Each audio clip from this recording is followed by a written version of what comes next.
ये देखो बगीरा।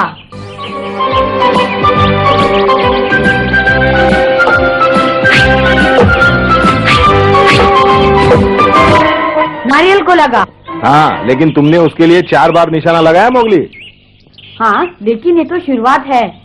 तुम्हारे सब निशाने ठीक लगने चाहिए मोगली। फिर से कोशिश करो। ठीक है।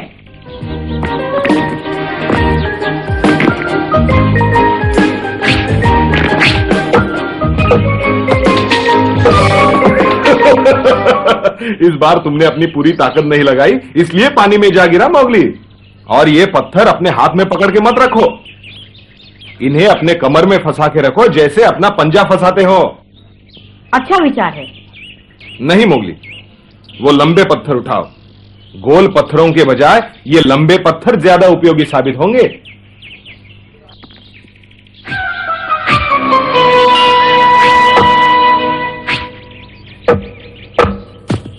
ये निशाना पहले वाले से ज्यादा अच्छा था बगीरा।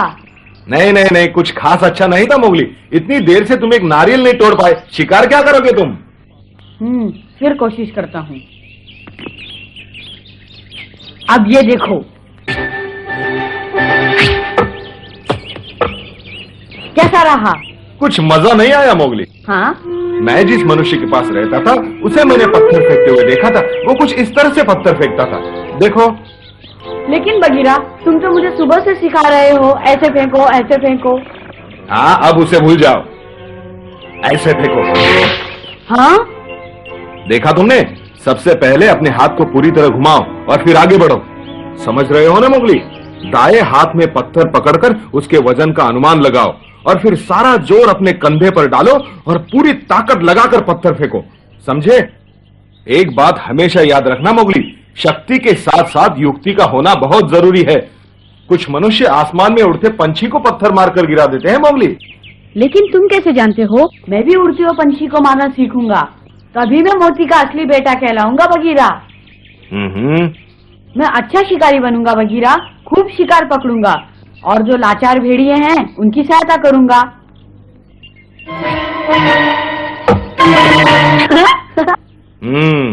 अच्छे जा रहे हो मोगली। काश इस वक्त दूसरे भेड़िए भी यहाँ होते, तुम्हारी कला देखते, तुम्हारा हौसला बढ़ाते। समझ में नहीं आता आजकल तुम्हारे झुंड में इतने मायूस क्यों रहते हैं सब? सरपंच की तबीयत खराब रहती है और झुंड के पास कोई नेता नहीं। हाँ, सरपंच की बीमारी के बारे में मैंने भी सुना था, पर इसका मतलब ये तो नहीं कि सब अपनी मनमानी करने लगे। हाँ? लीला पकड़ू। लीला, अब सरपंच की तबीयत कैसी है? अभी तक बहुत कमजोर है, न कुछ खाते हैं न पीते हैं।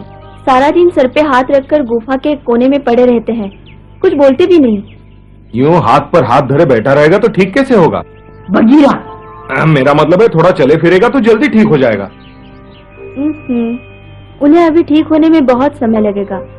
अब वो पहले जैसे जवान तो रहे नहीं। जानती हो उसकी तबीयत कितनी खराब है लीला, उसे तुम्हारी जरूरत है। ठीक कहते हो पकड़ू। चिंता मत करो लीला, मैं तुम्हारे लिए बहुत खाना ले आऊंगा। बस तुम दिन भर सरपंच के पास बैठ के उनकी सेवा करो। शुक्रिया मोगली।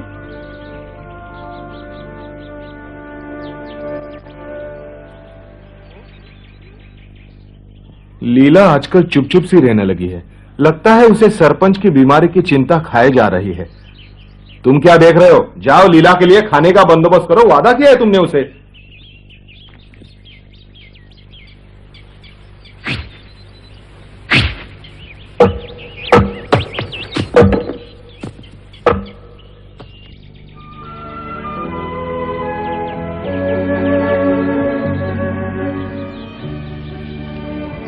आज का दिन बड़ा मनुष्य है बगीरा, सुबह से खरगोश तक दिखाई नहीं दिया। लीला सोच रही होगी कि मैंने उसे झूठा वादा किया है। थोड़ा धीरज रखो मोगली। हाँ, सरपंच को भूख लगी होगी बगीरा, और अब तक हम दोनों ने एक भी शिकार नहीं पकड़ा है। वो क्या है?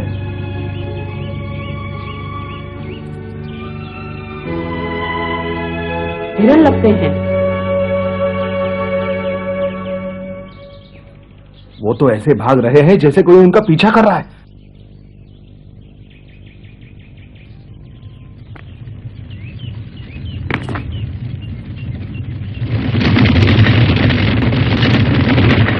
पहले उन्हें और नजदीक आ जाने दो, फिर उन पर हमला करना। मैं उस तरफ जाता हूं।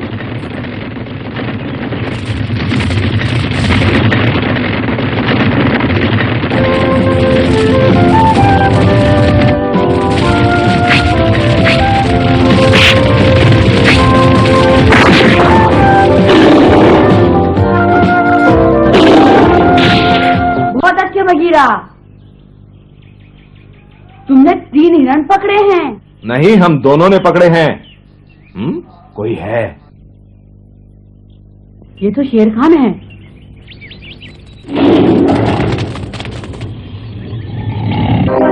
अच्छा अच्छा, जरा इन्हें देखो तबाकी। बगीरा और मोगली मेरे इलाके में हिरन पकड़ रहे हैं। ये तो सरासर कानून के खिलाफ है हुजूर। इन्हें जरूर इस अपराध की सजा मिलनी चाहिए। आखिरकार मोगली, मैंने जहां चाहा तुम्हें वहां पहुंचा दिया। भेड़ियों से बहुत दूर। तुम्हें यहाँ कोई बचा नहीं सकता, न तुम्हारा कोई दोस्त, न ही तुम्हारा रखवाला बगीरा। तुम्हारे लिए यही अच्छा है बगीरा, मेरी नजरों से दूर हो जाओ, वरना अंजाम अच्छा नहीं होगा। अब सोच क्या रहे हो बगीरा? सुना नहीं, जान प्यारी है तो चले जाओ। सुनो शेर खान, तुम और तुम्हारे चमचे मेरा कुछ नहीं बिगाड़ सकते। जहां तक कानून तोड़ने की बात है, तुम इस वक्त हमारे इलाके में खड़े हो, हम तुम्हारे इलाके में नहीं। बहुत बोल चुके बगीरा, इससे पहले कि मुझे गुस्सा आ जाए चले जाओ। हाथी ठीक कहता था शेर खान, तुम कानून के दुश्मन हो। तुम दूसरे जानवरों के इलाके में घुस के उनका खाना चुराते हो शेर खान। तुम अपने आप को ताकतवर समझते हो, लेकिन मैंने तुम्हारे जैसा बुज़दिल कभी नहीं देखा। हाथी कहता है इसीलिए तुम्हारे जिस्म पे लकीरें पड़ी हैं। हाँ मोगली, इसे कहते हैं शैतान की लकीरें। अच्छी है ना? खामोश, बहुत हो गया। मोगली, मुझे लगता है जिस तरह से मैं इसे समझा रहा हूँ, इसकी समझ में नहीं आ रहा। जरा तुम इसे समझाओ, दूसरे के इलाके में शिकार करने की इजाजत कैसे ली जाती है? ठीक है, तुम कहते हो तो देखो, शिकार की आज्ञा ऐसे लेते हैं शेर खान। हुजूर, मुझे आपके इलाके में शिकार करने की आज्ञा दीजिए, मुझे बहुत भूख लगी है। समझे? हाँ हाँ, समझ गया होगा। अब इसे ये बताओ कि हम क्या जवाब देंगे। जितना चाहिए उतना ही लेना शिकारी, लेकिन हम किसी कानून के दुश्मन को हमारे इलाके में शिकार करने की आज्ञा नहीं देंगे। हाँ, ये भी तो पक्का शैतान है। तुम अपने चमचों को लेकर यहाँ से चले जाओ शेर खान। अब तुम मुझे पकड़ने का इरादा छोड़ दो शेर खान। पकड़ोगे तो मारे जाओगे। शायद तुम्हें मेरी ताकत का अंदाजा नहीं। अब मैं उतना कमजोर नहीं जितना तुम सोचते हो। क्या इतना जोश क्यों दिखा रहे हो बच्चे? अरे कहाँ गए हो? भागो यहाँ से।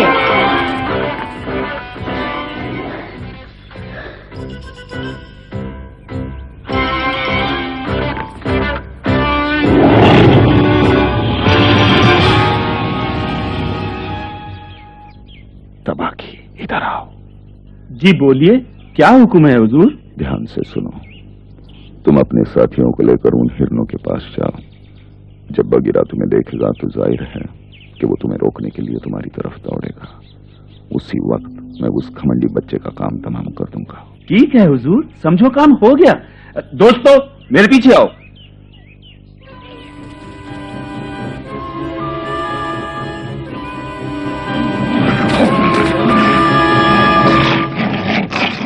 वो हमारा शिकार है। मोगली, तुम संभाल लोगे इसे? तुम्हारी ये हिम्मत! ये है शतरंज की चाल। अब बताओ बच्चे, घबराहट हो रही है? बगीरा नहीं इसलिए? मैं तुम्हारी जरा भी परवाह नहीं करता शेर खान।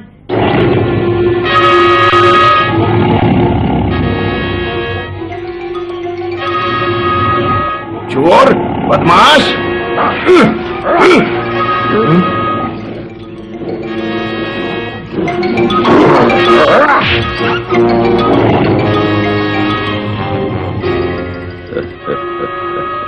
क्या बात है मोगली, डर के मारे धरती को चिपक गए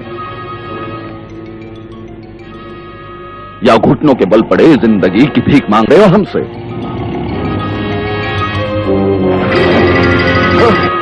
अब नहीं बचोगे।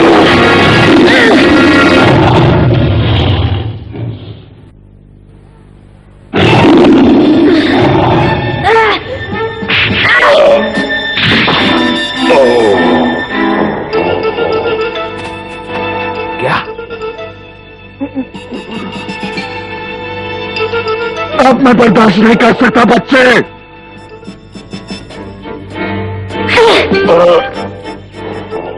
तुम्हारी ये हिम्मत, ये सब कहां सीखा तुमने? बहुत अच्छे मोगली, चलो।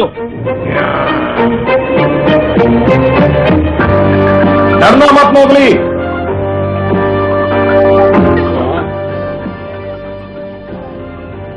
सब भाग गए। शेर खान कभी हारता नहीं बच्चे।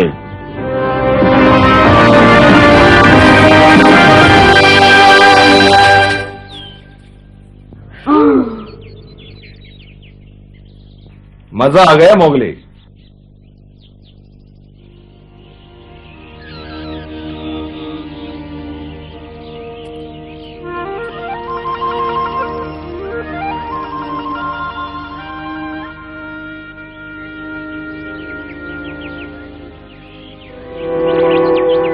वाह मोगली, तुमने बड़ी बहादुरी से शेर खान का सामना किया। ये अच्छा था कि वो हमारे इलाके में था। लेकिन एक बात मेरी समझ में नहीं आई कि बाकी भेड़िए क्या कर रहे थे। शेर खान हमारे इलाके में घुस आया और किसी को पता तक नहीं चला। क्या सभी भेड़िए सरपंच की बीमारी को लेकर इतने दुखी हैं?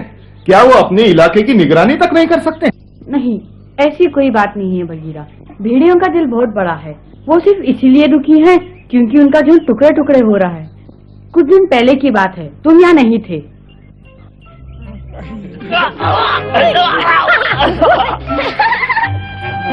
एक अच्छी खबर है, बहुत बड़ा शिकार आ रहा है इस तरफ, बहुत बड़ा। क्या अच्छी खबर है? वाकई बहुत अच्छी खबर है। हमें ये खबर सरपंच को सुनानी चाहिए, क्यों लीला? लेकिन दादाजी तो अभी तक बहुत बीमार है पकड़ू, हमें उनके बिना ही शिकार करना होगा। कोई बात नहीं, हम खुद कर लेंगे। बिल्कुल ठीक। कौन सा शिकार आ रहा है? कितनी दूर है वो यहाँ से? बस दूसरी घाटी के करीब होगा। यहाँ तक पहुँचने में एक दिन लग जाएगा। मतलब ये कि कल लगभग इसी समय वो यहाँ से गुजरेंगे। मेरी मानो ये बहुत अच्छा मौका है शिकार करने का। लेकिन चील, आखिर शिकार क्या है? हाँ, ये तो बताओ। भैंसों का झुंड है और इतना बड़ा झुंड है कि मैं उनकी गिनती तक नहीं कर सका। दोस्तों सुनो, चील ठीक कह रहा है। ये हमारे लिए सबसे अच्छा मौका है शिकार करने का। लेकिन पहले ये फैसला कर लो, शिकार की जिम्मेदारी कौन संभालेगा? हाँ हाँ, मुगली बिल्कुल ठीक कहता है। लेकिन झुंड को संभालेगा कौन? वही जो सबसे ताकतवर होगा। लेकिन ऐसा है कौन? मेरी मानो तो मोगली को चुन लो। पेटू को चुन लेते हैं। नहीं, पेटू नहीं, वो तो बहुत ही सुस्त और आलसी है। इतने बड़े शिकार की जिम्मेदारी उसे नहीं दे सकते। मेरे पिताजी को चुन लो। पागल मत बनो, वो तो सबसे बुज़दिल है। तुम्हारी ये मजाल, मेरे पिताजी को बुज़दिल कहा? मैं तुम्हें नहीं छोड़ूंगा।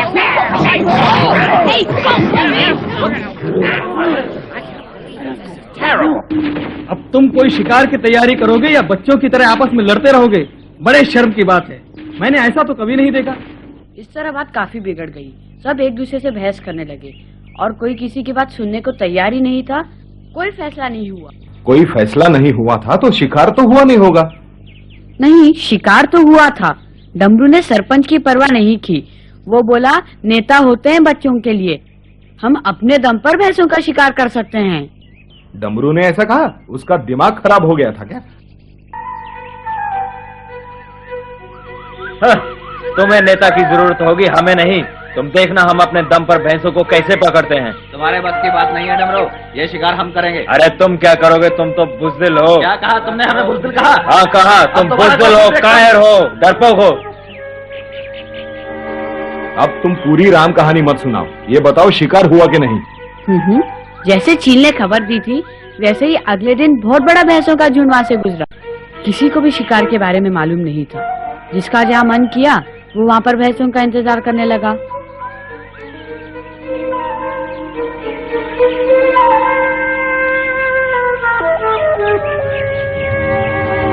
वो आ गए।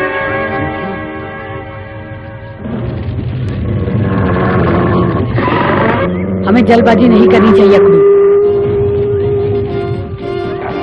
रुक जाओ अकड़ू, अभी मत जाओ।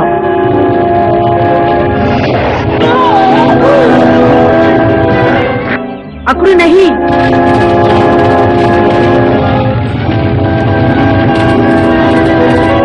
मोगली चलो चलो।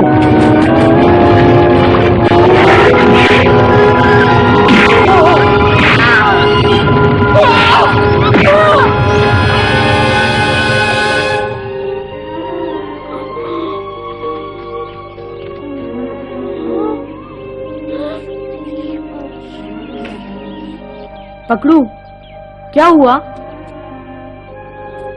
पकड़ू, तुम ठीक तो हो ना? हाँ, मैं ठीक हूँ।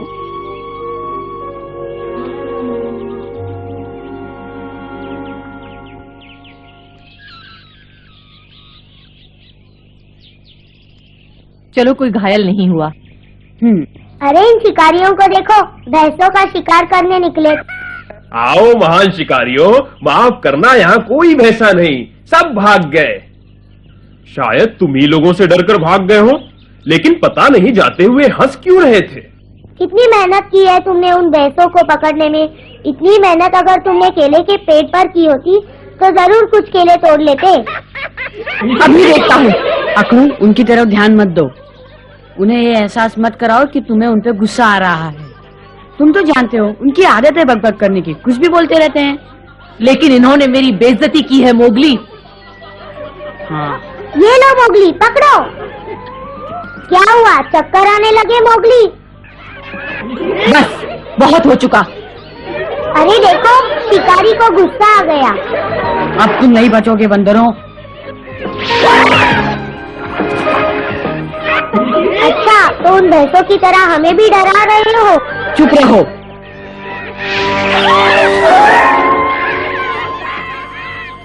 यहाँ मेरा पंजा बिल्कुल काम नहीं आएगा। वहाँ देखता हूँ इन्हें। इतना महान शिकारी हमारे पीछे। आओ मोगली, जरा अपने पीछे देखो। मेरा पंजा कहाँ खो गया पेड़ों में? लग गए क्या मोगली?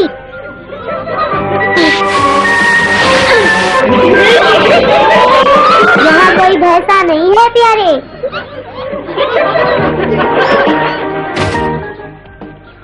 यहाँ बंदरों से निपटना मुश्किल है। इतनी जल्दी हार मान गए मोगली, यही तो मजा है।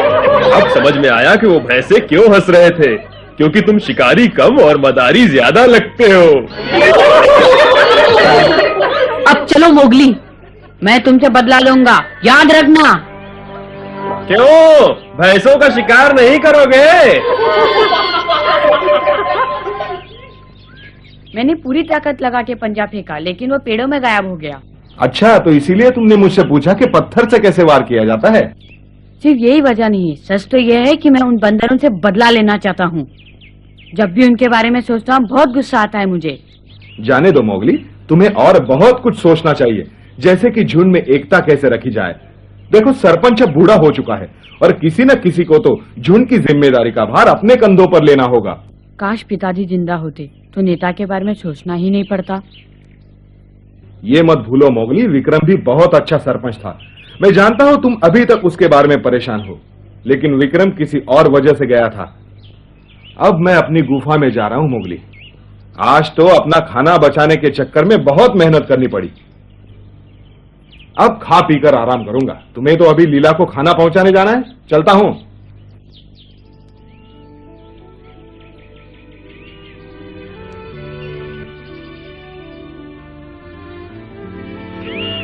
लीला, गुफा में ही हो? हाँ मोगली, अंदर आ जाओ। कहो सरपंच, अब तुम्हारी तबीयत कैसी है? बिल्कुल ठीक तो नहीं, पर पहले से बेहतर है। बेचारी लीला ने मेरी दिन रात सेवा की है। अच्छा तुम बताओ, सारे बच्चे शिकार का अभ्यास कर रहे हैं या नहीं? हाँ, सब कर रहे हैं। जानते हो, बगीरा और मैंने तुम्हारे लिए हिरण पकड़ा है, बिल्कुल ताजा है। तुम खाओगे तो जल्दी ठीक हो जाओगे। शुक्रिया मोगली, तुम वाकई बहुत अच्छे शिकारी हो। लीला, जरा मेरे साथ बाहर चलोगी? हिरण को उठा के अंदर लाना है। ये देखो लीला। ओह, कितना अच्छा है। आगे मोगली। अकड़ू, पकड़ू। किसने पकड़ा ये? मैंने और बगीरा ने मिलकर पकड़ा है। हम दोनों ने शेर खान का मुकाबला भी किया। तुम्हें मालूम है, शेर खान, तबाकिया और उसके दूसरे चमचे हमारे इलाके में घूम रहे थे। पता नहीं अचानक झुंड पर इतनी मुसीबतें क्यों टूट पड़ी। पहले बंदर, फिर भैंसे और अब शेर खान। ना जाने क्या होगा। हाँ, मेरी भी बंदरों से नोकझोंक हो गई थी। एक बंदर ने तो मेरे सिर पर आम मारा और मेरा मजाक उड़ाया। देखो आगे क्या क्या होता है। खैर सरपंच की तबीयत अब ठीक है। वो तो बस ऐसे ही कहते हैं, अभी बहुत कमजोर है। मुझे तो दिन रात उन्हीं की चिंता लगी रहती है। मुझे लगता है हमारी किस्मत ही खराब है। शेर खान भी हमारे इलाके में घुसने लगा है। अब हमें नेता की बहुत जरूरत है। हाँ, और मैं जानता हूँ हमारा अगला नेता कौन होगा, विक्रम। ये क्या कह रहे हो? लेकिन मोगली, पिताजी मुझे दोबारा छोड़कर मत जाओ। मोगली, तुम दोषी हो, सारा दोष तुम्हारा है।